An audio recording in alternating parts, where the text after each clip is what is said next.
Hello everyone, and welcome back. Good to see you. Diving into this masterclass dealing with type. So thank you everyone, Eric and Aria, different people who've hung out with me. Back again, Andreas as well. This is super cool.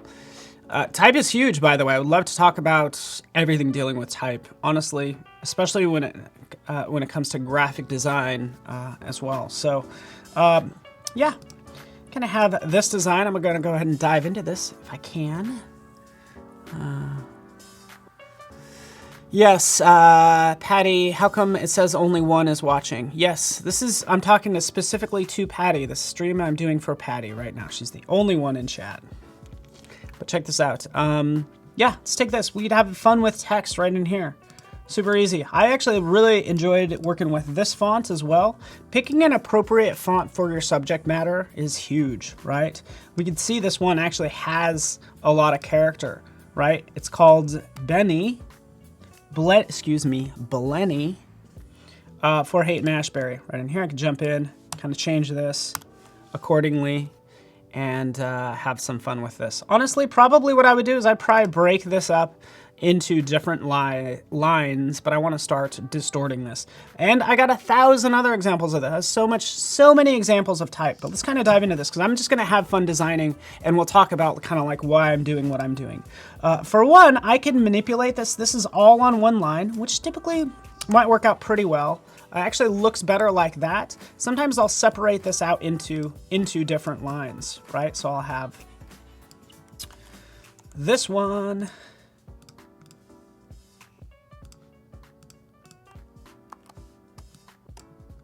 Let's throw this and here.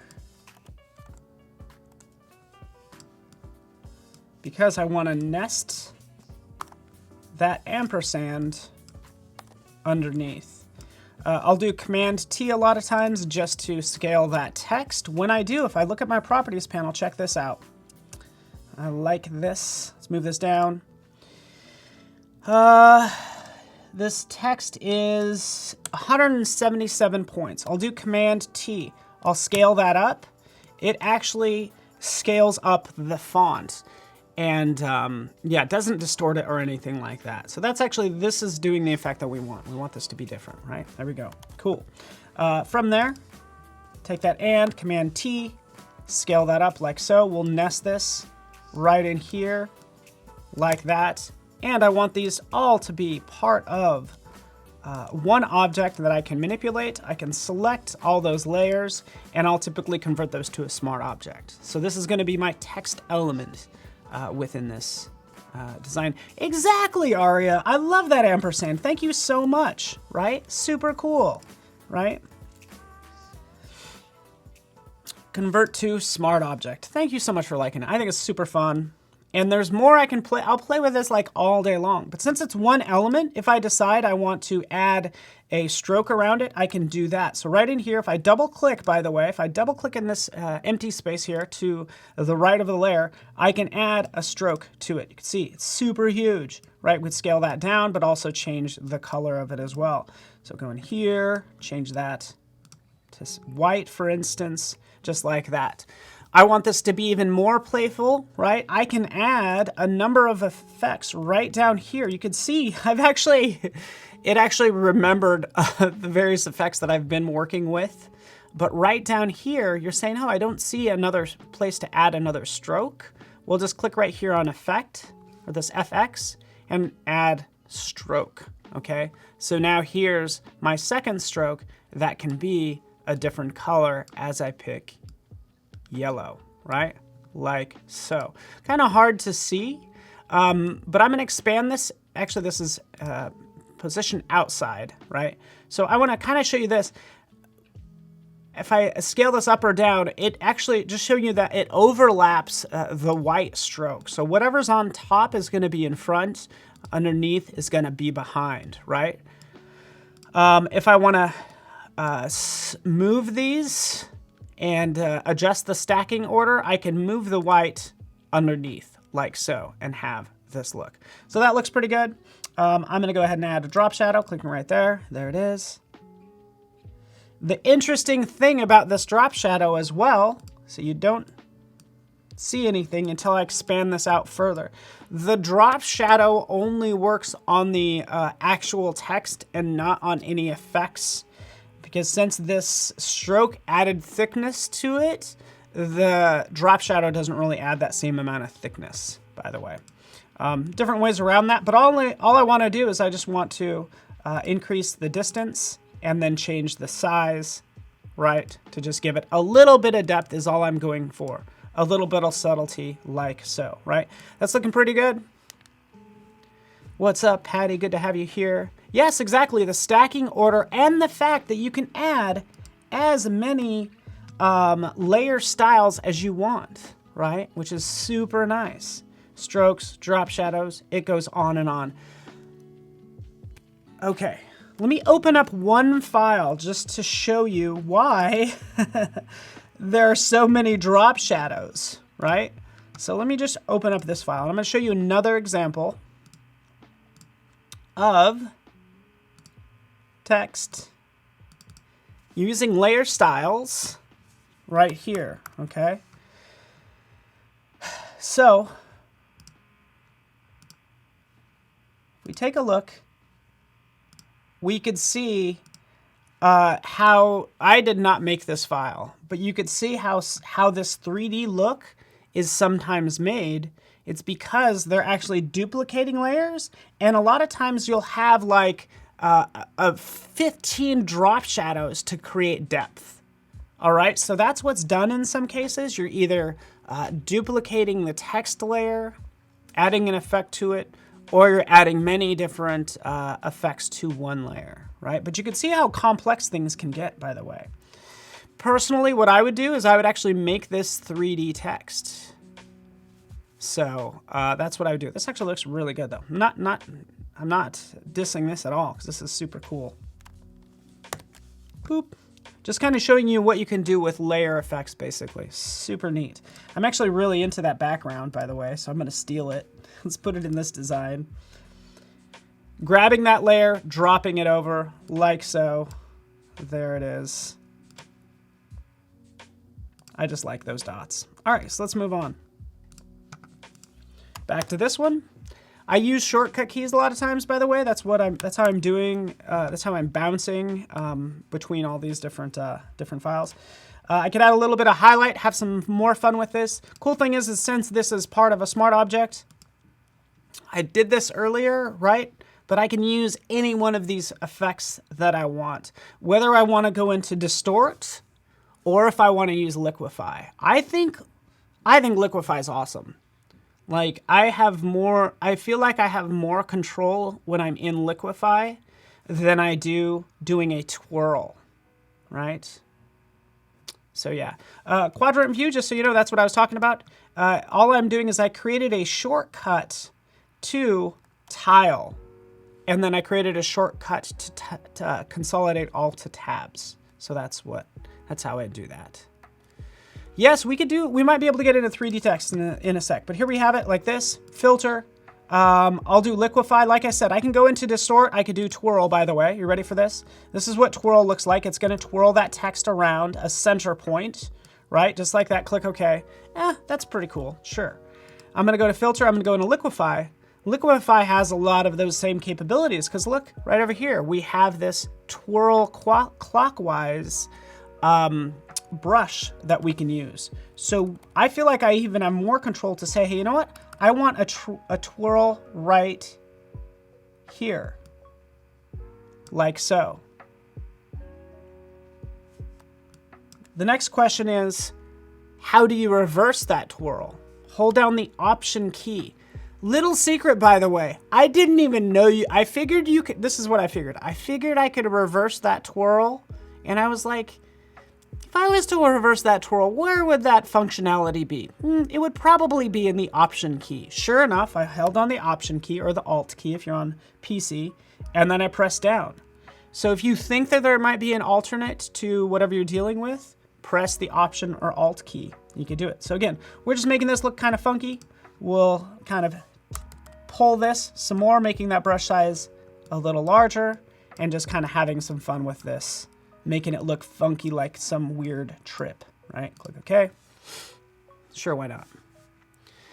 Viola's back. Welcome back, Viola. Cheers to you. This segment is brought to you by Phil's Coffee. It is everywhere you want to be, as long as you just want to be in San Francisco, because that's the only place this stuff is. All right, let's move on.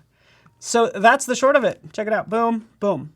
Taking it to the next level. Guess what? Oh, there's that version. Oh, this is so fun. I can go on and on. I'm like, hey, let's add some funky colors. Check this out. You ready for this? Can I show you this really fast? This is a master class. This is really fun, by the way. Let's just grab any random sort of swooshy color thingy, right? To use the technical term. Here's a swooshy color thingy, right? There it is. I just pulled it from my library. It's actually already a library item, right? So it's a smart object. So many things I can do. You ready for this? We're just gonna have some fun really fast. We'll go into pixelate. We'll do mosaic. Mosaic makes all these little blocks because that's what I want. I just want blocks of color, right? I want these sharp edges. Clicking OK, right? Yep. Thank you for making it mosaic. Going into filter, we'll do the same thing. The same liquefy, just like we were doing with the text. This time we're doing it with an image. And then we could just like push this stuff around to get something fun and trippy. I did mosaic just because I wanted those hard lines, right? We have some fun manipulating that. Click OK. Oh, it's cool. It's trippy. We want to put that inside the text. We'd make that a clipping mask. Bam, like that. Whoa, man, oh, so cool. All right, you get the idea. Super fun, though. All right. Right on. So yes, you can do Minecraft. You can have so much fun with that. I think this is looking pretty good. I could spend a lot more time on it, but I think you get the idea. Something I mentioned in the previous segment was dealing with this glitch text, right? We want to manipulate text. It's all about converting it to a smart object beforehand, right? Because we're saying, hey, protect this text. Chances are I spelled glitch wrong, right? But we can have some fun with this. We can convert to smart object. Anytime it's a smart object, it's a separate little file like so. Guess what? Since it's a separate little file, I can increase the canvas size to, you know, something larger. Not that large. 1,000 by 1,000 just gives me a little bit more room. Right there it is. There's my text. Shoot, let's get into this. This is a smart object. We'll go to filter. We'll go into stylize. I showed this earlier, or I kind of talked about this earlier. That's why I wanted to cover it now. Going into wind, because we want to have some glitchiness to it, right? Wind. There we are. Creates this wind. I have different options down here. So I can say, hey, you know what? Let's have it go from the right to the left. So we have wind, which keeps it constrained within the object. Blast, which actually kind of removes elements from that object. And then stagger, really melt it all together. And I could use a number of these. Ultimately, that's what I'm going to do, is I'm going to layer these one on top of the next, right? Maybe we will start with, actually, you know, let's do it. Start with blast. Boom, there it is. Command J to jump that layer. Maybe we'll add a color overlay. Since this is a masterclass, I apologize for not explaining every single little button. You should kind of know a fair amount of this, but I just did a color overlay for this one, right? So it's a color overlay of blue. Let's actually change that to more of a teal. There it is. We have this text on top, right? It's using this wind. We're going to change this from wind to blast. Click OK. There it is, like so. Maybe we will change the color of this one to pink. If you know me, I'm constantly using teal and pink in everything. You're like, please, there's more colors out there. Okay. Cool. Let me know if you have questions. Excuse me. Oh, good, Erica. Paul, you're blessing my t-shirt designs with these skills right now. Fantastic. When it comes to t-shirt designs, things like that, always just think that you are working technically in pixels here. So you might consider using Illustrator for some effects. Because I would say for a portion of these, yeah, I could use Illustrator. So you're learning in Photoshop, and then we do I don't know, a Mr. Miyagi on you to reference a movie from 20 years ago, Karate Kid. You think you're learning just Photoshop, you're learning Photoshop and Illustrator because they work similar. Okay, so here's the glitch. We have it go in that direction. In fact, I'm going to double click on wind again. We're going to go to the left. From the left, right? And now we can have this nice stagger. Jumping that layer again. Adding some. Actually, no, I could even remove this color because I want it just black. And then I can just kind of move this text over, right? So I could have as many of these as I want. I will jump this layer again, Command J or Control J if you're on a PC. And you could start layering this as much as you want, maybe changing the color. Let's throw some yellow in there. So here's my yellow, and then we're gonna change this maybe to stagger from left, right? There we have cool glitch effect. Super easy to work with, I mean, in my opinion, right? I'm still thinking about this. Okay, you ready for this? Oh, cool. We could take all of these text layers here, all of these smart objects, and smart objects can contain other smart objects. Because I want to treat this as one unit now. Well, guess what? I can select all those layers, and I can convert them all to one clean smart object right there, okay? Here's my one clean smart object, and then I can distort this some more. In this case, I'm going to go into distort. I'm going to go down to wave, okay? Going into wave. This one actually takes, I feel like, a lot of tweaking.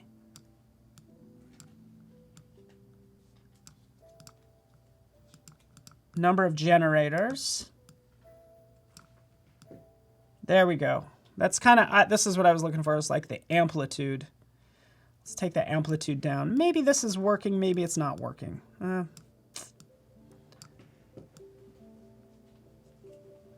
It's actually pretty subtle, but I'm showing that this is one case where I would actually use under distort, under effects, distort. This gives me all of that crazy randomness. So this works great for photos. Right in here, you wanted all that craziness? That's what I would use, right? Cool. I actually don't think that's working, to be honest with you. I could probably grab that same image that we were working with earlier. Here it is, stretching that out.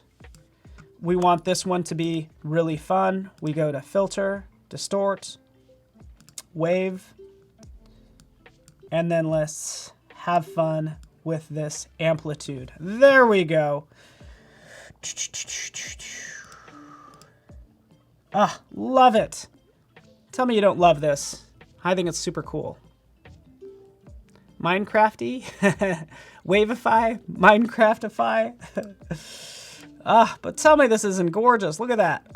Love this craziness. Click OK. Right? Yeah, now our eyes hurt. Throw a color lookup on it. Maybe make it 2. All right, cool. We've had fun. We've had fun, haven't we? Let's take a different approach, right? It's all about your message, right? I was using the word glitch, so of course I'm going to have a glitchy look. If I want to have this statement, which I want to post to Instagram, stay focused, right? I can have some fun with this. So here's the text. Background is already pretty cool. Here's just my text. Taking this text, we'll go to Filter, Blur Gallery, and I'm going to do, I can add any one of these blurs if I want to. I want to add iris blur. Again, it says convert to a smart object. Love it. Again, this is text showing you the blur effects. This is iris blur. I can say, hey, you know what? Make this as large or as small as I want to. Make the fall off a certain amount. what I want to do is I actually want to move this over here off to the side, and I want to make this really large. So let's just grab this like so. Maybe the T is the most focused part, and taking that down like so, right?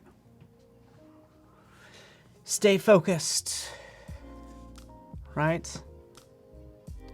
Super easy to work with, yeah?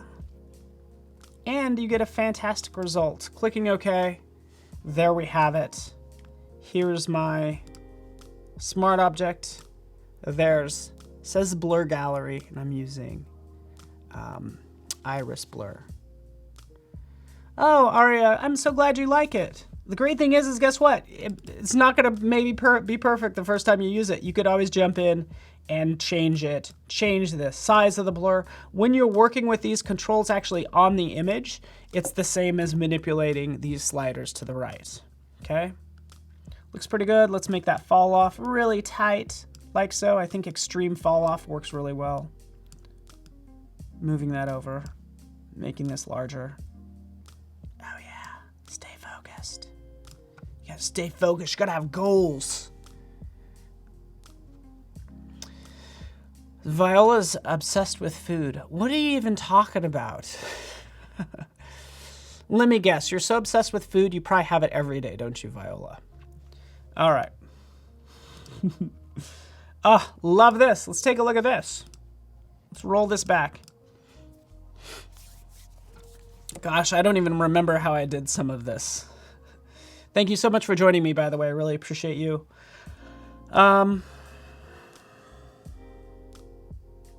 Check this out. You ready for this? We have this text. Let's actually change the color of this text. Going in here, properties panels, change to black. Be easier to see. I want to make this text look like it's getting, like it's kind of corroded, if you will. So check this out. I'm going to do what we did earlier, which was all about adding a stroke. Just added a stroke to it. We can make this stroke pretty large, right? Here's the size of this stroke is 21 pixels, right? And I'm thinking that looks pretty cool. What I want to do is I want to add a mask, and I want to start removing some of this stroke. I don't know if it's a great quote or whatever, but now I'm going to remove, remember I'm just going to remove this text. Let's kind of jump in here and do this. Oh, wrong brush. There we are. There we go. I'm removing parts of the stroke, and I just get this really cool effect that I can actually control with my properties panels. So, excuse me, with my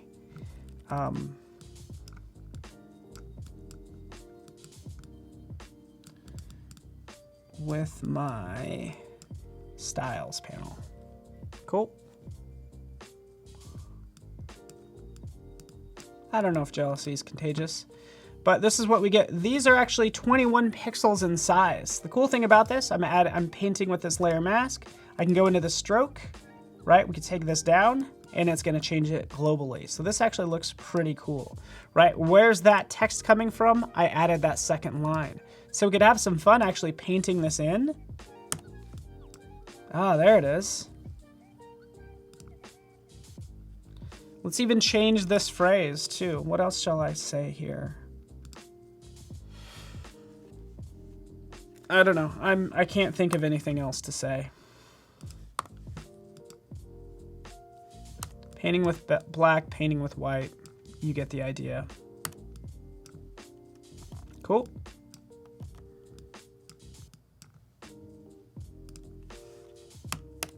Fun.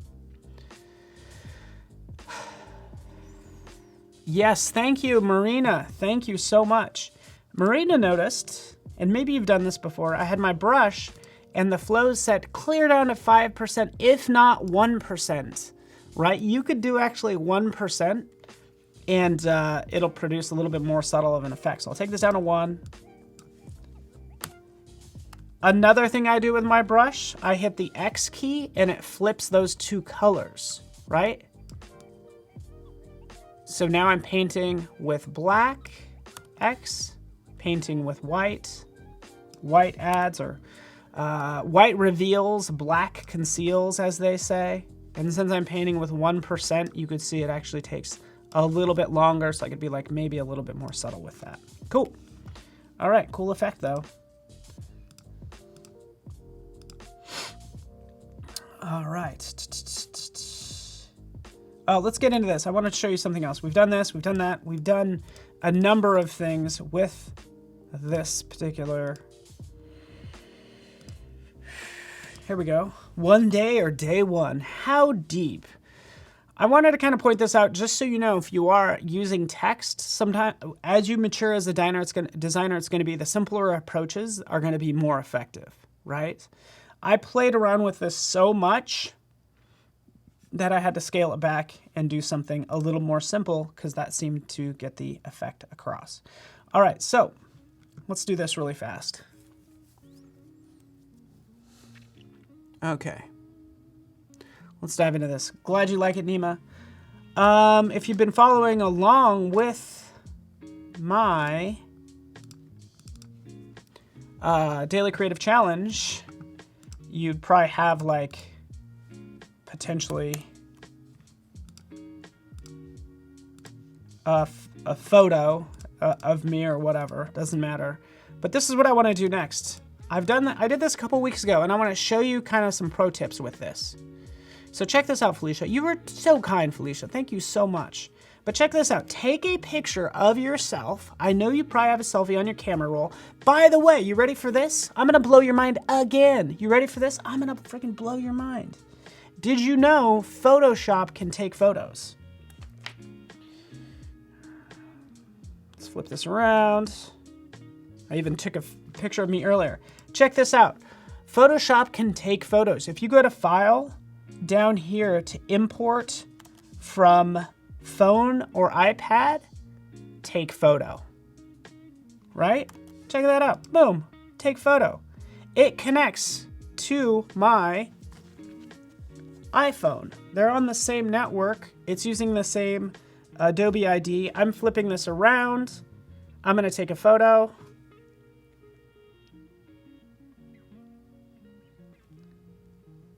Use photo. Bam! I just took that. Came directly from my camera roll. So let's take this and have some fun with it, shall we? We shall.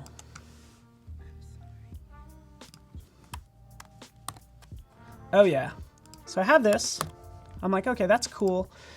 I myself am entirely made up of flaws stitched together with good intentions. So you take quotes that maybe mean something to you, and we'll have that as a texture over the top. So here's my text right here. This has a ton of quotes. Dropping that in like so. Might be kind of hard to see, but the tighter that is, the better off it's going to be. Steve just discovered that. Isn't that cool? So here we get it. We just took a photo. We're going to take this, and I'm also checking the time. Good, we have 30 minutes. And I want to wrap this text around my face. So first thing I'm going to do is probably jump in and Properties panel, remove background, adding a background.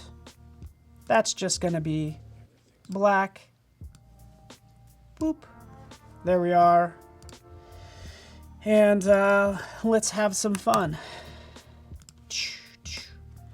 Are you ready for this? Are you ready? We want to wrap this text around my face. I've done this before, but there's some easier ways to do this. Oh, thank you. Chad, it looks like it works only on a Mac. I'm sorry for those on a PC. Feel free to... I'm sorry it doesn't work on a PC, darn it. I guess we just found that out.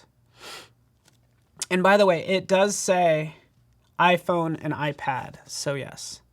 Thank you, Sarah. You're thinking, okay, we do a clipping mask. Selecting that, we'll do a clipping mask, boom, right? That works out fairly well, right? We could do that. We can play with the different blend modes, right? And kind of get something kind of cool. The problem is it's not wrapping around my face. And that's ultimately what I want to do, right?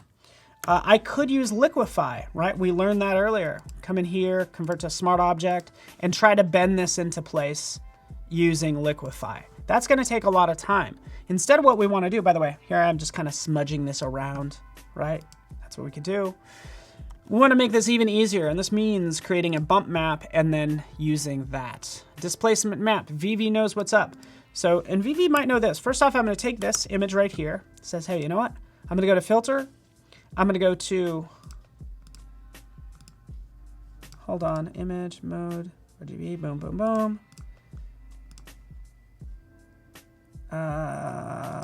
Filter, 3D, and we're going to generate a bump map. So we're going to create the height, and it's going to be based on grayscales, okay? So generate a bump map. It's going to give me this interface. It says, hey, you know what? This is the bump map that's currently taking place. I see it off to the side. That's kind of working. Actually, it might cancel out of that. I'll put these two together.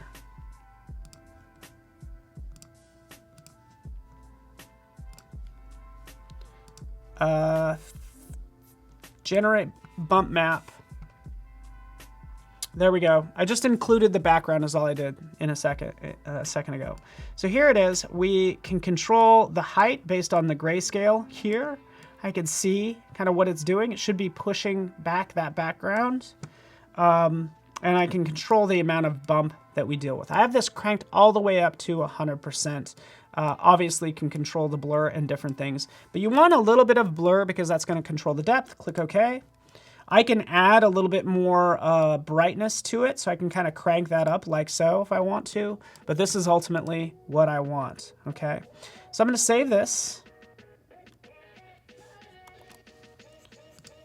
It's on my desktop. And we're just going to call it Paul Bump PSD. There it is. We'll go back to our original. Here it is. We have this text as well. And now with this text selected, I can go to filter, distort. We've already done these other distortion features basically, but we want to select this top one, which is displace. Selecting displace. This scale is dependent on the resolution of your image. I'm going to crank this up to 20 because I think we're going to see more results that way. And stretch to fit, sure. Repeat edge pixels. The big thing here is I'm making sure that my text covers the whole canvas. Clicking OK. Locating that bump PSD. Disregard that is... That's giving me the wrong preview and it's scaring me. Yeah, it is. Okay, so let's just go back. Wait for it. Save as, save to your computer.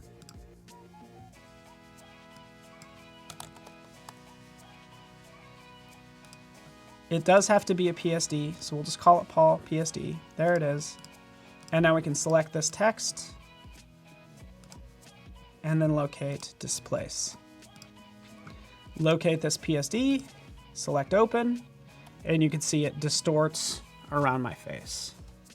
You get the idea. Cool. Now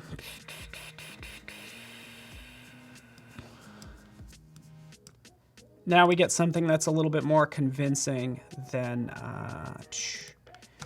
just slapping text on there. Cool.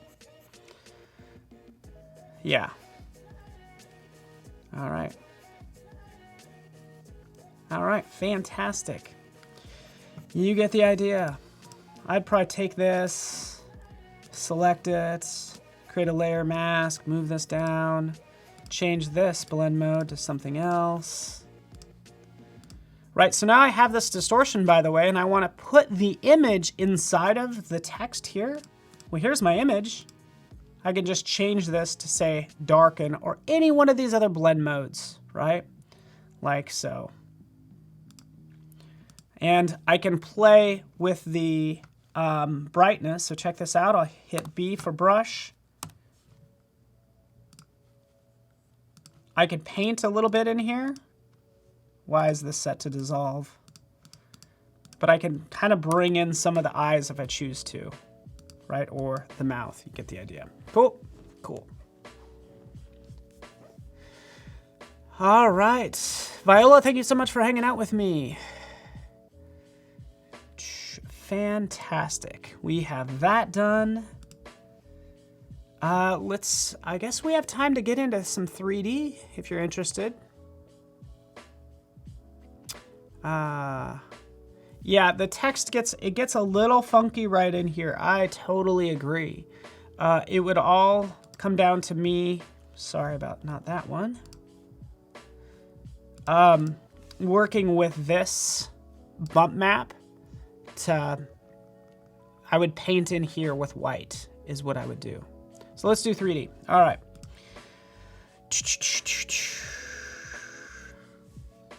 Let's dive into this.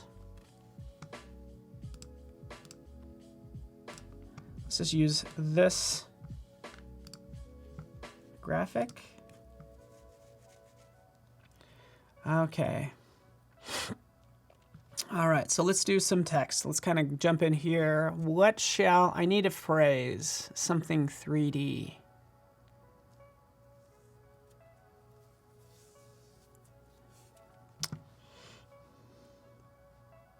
Let's just get this party started. Let's turn off everything else. I have 1,000 layers open. Let's click once. Let's just type in 1 day.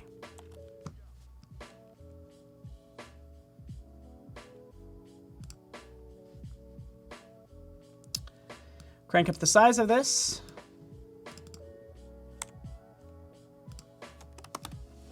Maybe day 1. Here we go. Here's our text. Changing the size. I could do a lot of things that would be pseudo 3D. That's a good one, Arya. Make the world go round. I see some visuals already that we can do there. So let's go with day 1. In fact, we can even stack these. Like so, really fast. And checking the time, we have about 13 minutes. 30. There we go. Day 1. All right, here's our text. I have the text layer selected. I will typically use my 3D panel. So we'll open that up. See right here, I have my text layer selected. And what I want to do is I want to do a 3D extrusion. Okay, so we're going to extrude this text, 3D extrusion. Now that's selected, I'll click create. There it is. Here's my text. And we could see how my 3D panel has changed. Okay, so I have my text here. I have my current view. I have my light source, my environment. I typically will select current view and then just start rotating this around. So be mindful of what layer you're on, right? So selecting current view, rotating this around. It's a little dark, so let's move this off to the side.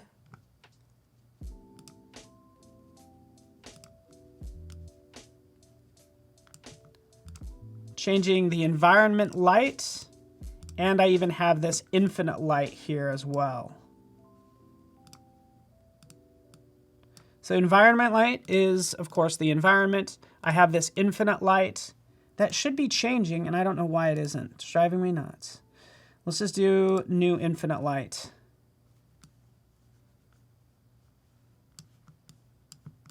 Yeah, this is really bothering me. Lighting has been a little funky. Nonetheless, let's just take this, crank up the light source, crank up the environment light. There we are. So we have this text. I typically want to move around the current view. Based on this, I can select current view, and then I can go to my properties off to the side. So I can say, hey, you know what? Give me the default view, right? Boom, there it is. There's my default view. That looks really cool, right? I actually want to do maybe top, for instance, right? There's the top view. I gotta make sure it's casting shadows. Yes. Yes.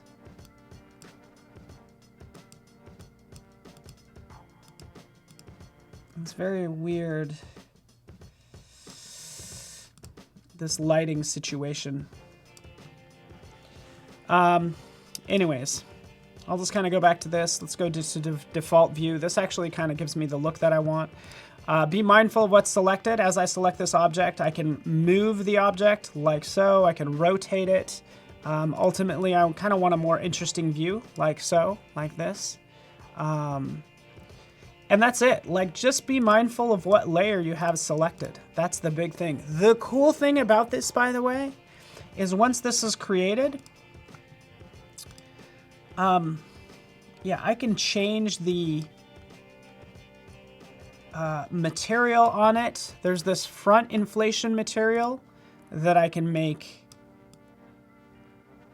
gold, right?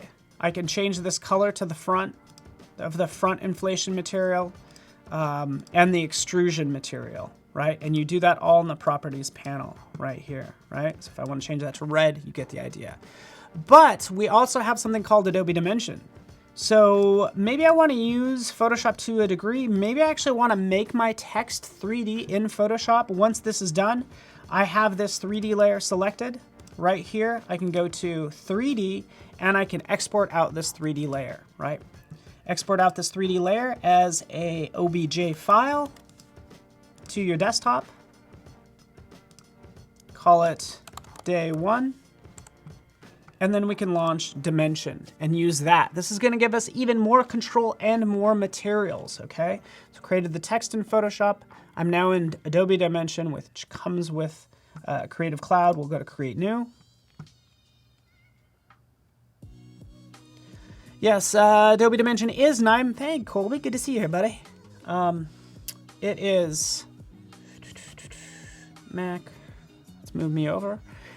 It is mind-blowing. It's super easy to work with as well, right? I have these basic shapes that I could drop in and start manipulating accordingly, right? I'm moving around this object even a little bit easier because I'm using these tools off to the side, right? So I was moving around the scene. Now I'm actually moving the object. I actually don't want that object. I want to import the 3D model that I just created. Boom, desktop, day 1, OBJ, open that up.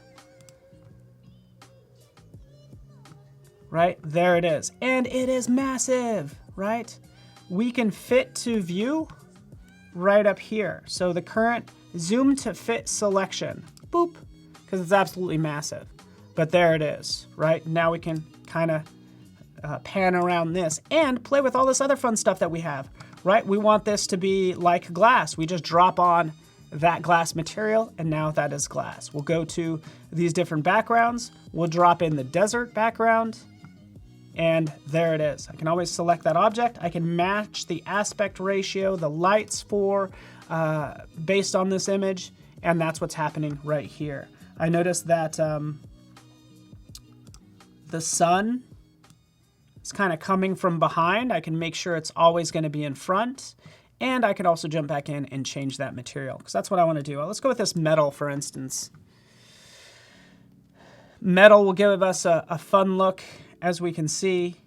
And again, I have total control over this, right? Let's pick something else.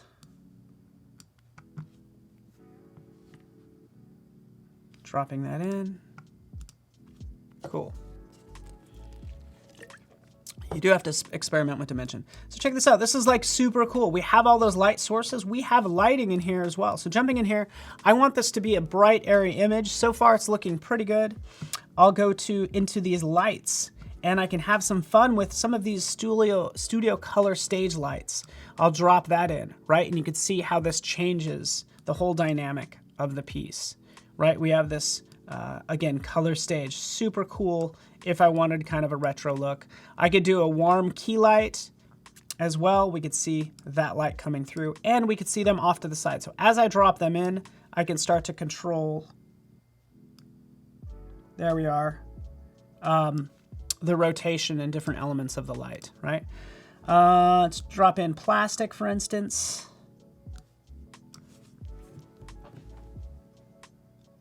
brushed iron. And then once I have this the way I want it, I can go ahead and render it out, right? I can see a render preview right up here. You ready for this? One more thing, Austin. I'm keeping track of the time too. This is just a quick rendering. This looks pretty cool. Check this out. I want this to look massive. Let's change the size of this first.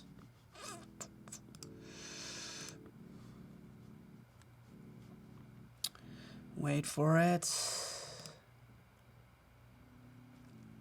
Wait for it.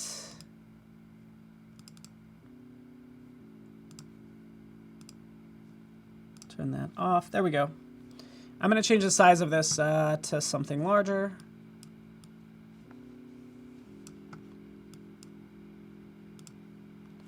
Uh, 800. There we go. Just wanted to make this bigger so it's easier to see. So check this out. You're going to love this, Austin. I have cameras that I can work with. I'm going to get this to kind of like rotated the way I want and the size that the way I want it to. So we'll zoom in like so. And with this camera right off to the side, we have focus because I want to actually keep some of this in focus. I'm going to turn this on, right? Turn on the focus. Now I can set the focus point. So this is the focus point. I want the focus point, hold on.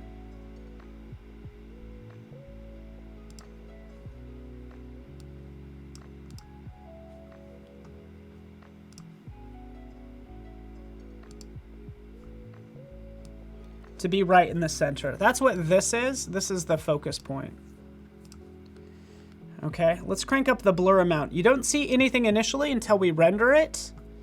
And honestly, even with this basic render, we might not see that focus, but there's going to be a fall off, a blur amount right down here. So we're giving it this shallow depth of field. What I'm going to do is I'm going to render this out to my desktop, locally to my desktop. We'll just do that really fast. Cool. Fantastic.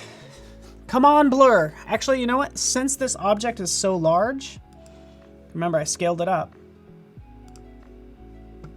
I might need to increase the blur amount a lot. There we go. Oh yeah. See that blur?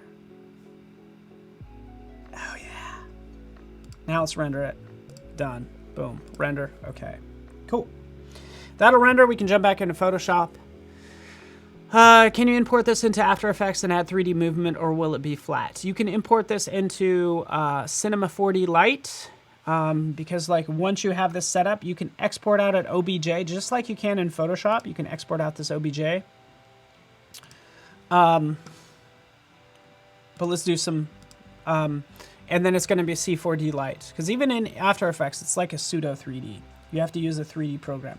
So we did day one. I think somebody else mentioned another word, like around the world. So let's do that really fast. I'm just going to create a new layer, and we're going to go to my 3D panel, and I can warp text around a sphere, or what I can actually do is I can make a sphere. So let's make mesh from preset.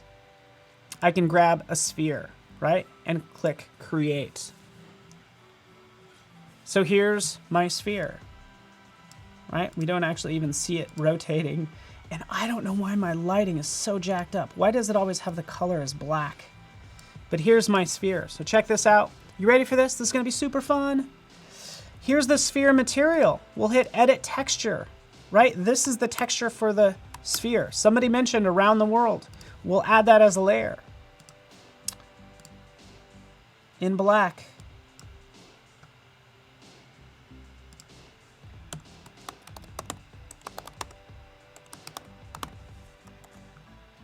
Cranking this up.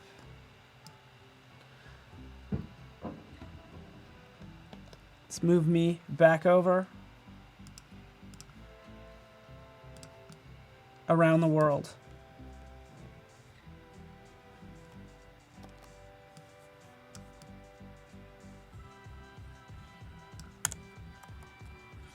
There it is. Remember, I'm actually adding this as a material, and then it gets added to that sphere, right? Check this out. I'm going to do you one better, because I'm going to go to... here we go.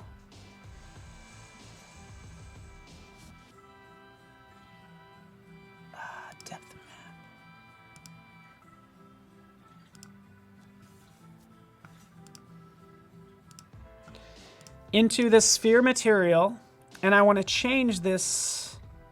Oh, I got to do a couple things. I know what I'm doing, trust me. What I want to do is I want to make that sphere transparent.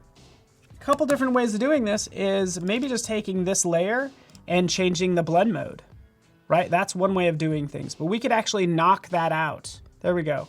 We do pin light. We could change the scene and unlit texture. There we go. There's our unlit texture for this text. And by the way, I can still rotate this object, right? So there we go, around the world. Let's play with this some more because we still have that sphere material. Maybe I'm not happy with the way it wraps around. We can hit edit texture, come in here, take that, scale it down like so. Maybe actually make it a little like off center. We can actually view this in a separate window. Let's remove some of these. There we are, right?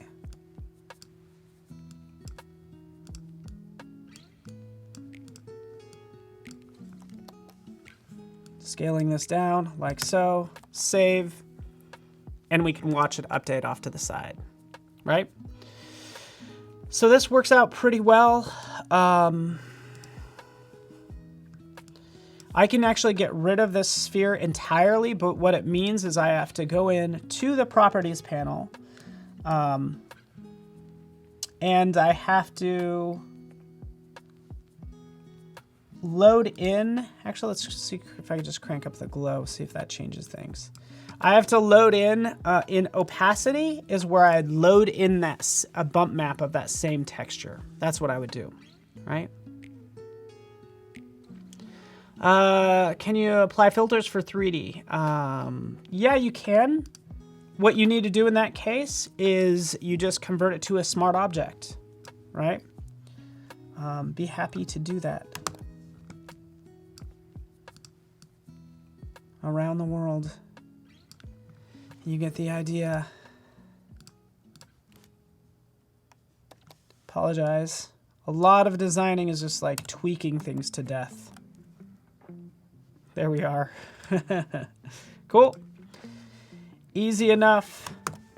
I would get rid of that, but you get the idea. This is what I would do if I wanted something perfectly spherical and wanted to be able to control where it's at. I could do the same thing in Adobe Dimension, by the way. Here it is. Remember, we wanted this nice shallow depth of field, and how awesome is that? Just for a quick render, right? It's just a quick render. And I think it's done, right? Same thing can be done with, I turn off that layer. I could do the same thing in Dimension, just so you know. Go into the models. Here's my sphere. Boom.